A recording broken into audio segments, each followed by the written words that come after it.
everyone, and welcome to Show, supporting all abilities, welcoming all voices. My name is Panu, and I am one of the admins of Show. In today's short video, I will be talking about the history of disability to give us more context as we continue to learn and understand disability.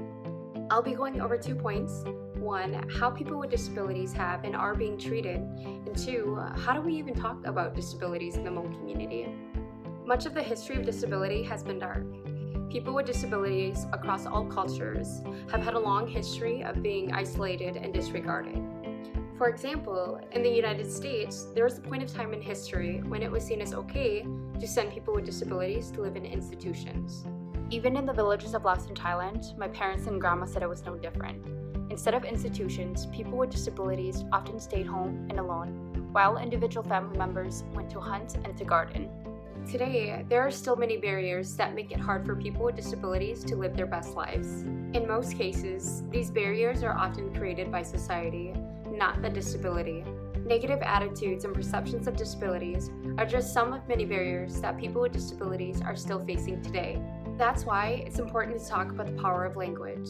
Language has the ability to impact how we feel and look at something or someone. How we see someone is often a reflection of how we talk about them. We often don't notice the power of language until it personally affects us or until we really stop and think about it.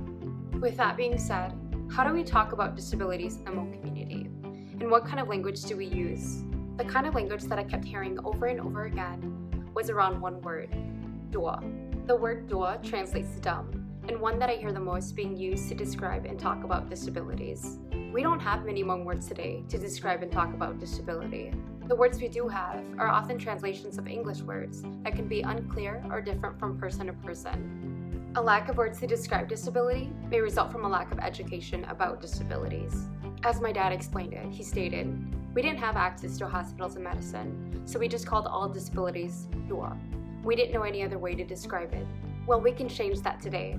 Let's begin to create a new understanding of disabilities by being mindful of and changing the way that we have talked about disabilities." Our goal for Show is to create a new narrative of disabilities, and that includes changing the language and the way that we talk about disabilities in the Hmong community.